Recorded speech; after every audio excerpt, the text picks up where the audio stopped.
I have met people who were very similar to the rich man from Jesus' parable, people who worked hard all their lives, saving money, looking forward to their retirement, but unfortunately they died before they were able to enjoy that free time.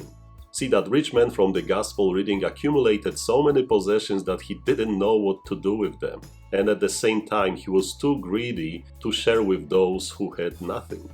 He was proud of himself because of what he had accomplished in life and decided to keep everything to himself and, as he said, rest, drink, and be merry.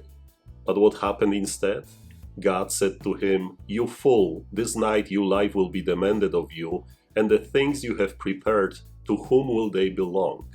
What that rich man planned for the rest of his life wasn't exactly what God planned for him. The rich man's plan collapsed at once. Now, what will happen to all those things he saved and accumulated in life? Obviously, he couldn't take anything with him. Or maybe he could bring something along.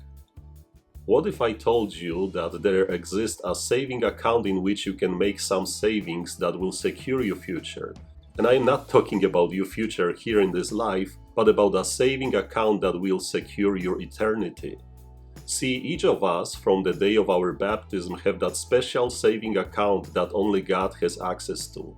In that account we save and accumulate all the good deeds we have done here in this life. The more, the better.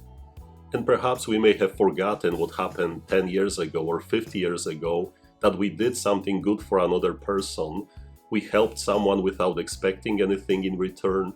Perhaps we helped a homeless person, visited someone who was sick and lonely, prayed for someone who needed our prayer. Maybe you simply smiled and greeted a neighbor and said something nice to her or him that made their day. Maybe a long time ago when you were still at school, you shared a meal with another student who was hungry. Yes, we may not even remember those acts of charity, but God remembers each one of them, the biggest ones and the smallest ones. And they all are stored in our personal saving accounts in heaven. The more we have saved there, the better. Of course, we need to think about our future here on earth. Nothing wrong with saving money and preparing ourselves for our retirement. We all need to do that. This is how this world is structured. However, Jesus reminds us today that all that we have here, one day we must leave behind. God doesn't care how much money you saved, how large your house was, how many possessions you had. He doesn't care if you are rich or poor, if you are well educated or not. He doesn't care what language you speak. God only cares about how much during your earthly life you have saved in this heavenly saving account.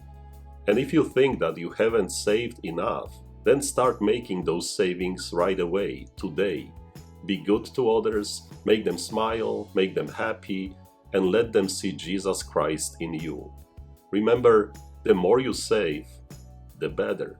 That extremely rich man ended up being so poor before God. He didn't save much in his heavenly saving account. So let's go to work, and God bless you.